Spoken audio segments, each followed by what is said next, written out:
सुप्रभात सभी को। मैं लक्ष्मी भदौरिया, मैं विलासी शर्मा आज इस कला उत्सव में पारंपरिक कहानी लेकर प्रस्तुत हुए हैं, जिसका शीर्षक अहिंसा परमो धर्मः है। एक दिन भगवान महावीर का उपदेश सुनने स्वयं मगध सम्राट शोणित आ पहुंचे और उस दिन महावीर जी ने प्रवचन में नरक के द्वारा कष्टों का वर्णन किया और नरकवास टालने का उपाय बताया।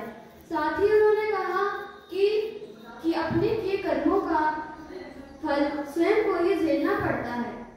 प्रवचन समाप्त हुआ और फिर जब राजा अपने महल की तरफ लौटा तो उसे रास्ते में एक कसाई घर मिला, जहाँ कालसौत्रिक नाम का एक व्यक्ति कसाई नाम से जाना जाता था। वहाँ सैकड़ों भैंसों का वध करता था। राजा ने उसे हिंसा त्यागने का वर्णन किया और बदले में मुंह मांगा धन देने का प्रलोभन किया, पर कालसौत्रिक ने स्पष्ट रूप से कह दिया कि राजन, आपकी धन वृद्धि से मेरी कमाई में कोई अंतर नहीं पड़ेगा।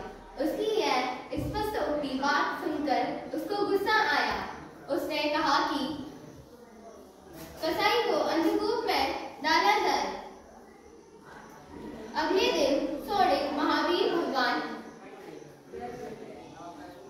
जाकर बोलते हैं कि मैंने उसे कठोर दंड दिया है, अब वह भैंसों को नहीं मारेगा। यह बात सुनकर भगवान महावीर मुस्कुराकर बोले, राजन, यह आपका भ्रम है। वह इतना हिंसा धर्म हो गया है कि वह इस दुष्कर्म को कभी भी छोड़ नहीं सकता। जब राजा अंधकूप जा पहुंचा तब वह यह देखकर हैरान हो गया कि वहाँ कसाई ने सैकड़ों भैंसों के पुतले बनाकर उनको तोड़ दिया है और वह समझ गया कि हिंसा हृदय परिवर्तन से छूट सकती है, मगर जोर जबरदस्ती से नहीं।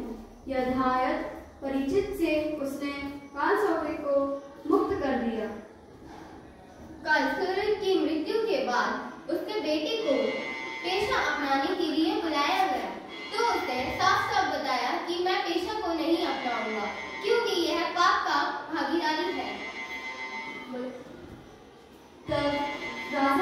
तब सुनास ने एक कुठार उठाकर सामने खड़े भैंसे की ओर देखा, मगर उसने उस पर वार न कर अपनी जान पर वार किया। इस कारण वहां से रक्त की धारा बह निकली और तब लोग भी घबरा गए और मरहम पट्टी करने लगे।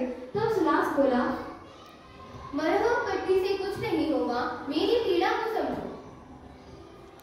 सब खामोश हो गए और तब सुनास बोला कि तुम मेरी पीड़ा को नहीं बांट सकते तो तुम मेरे पापों के भागीदार कैसे बनोगे।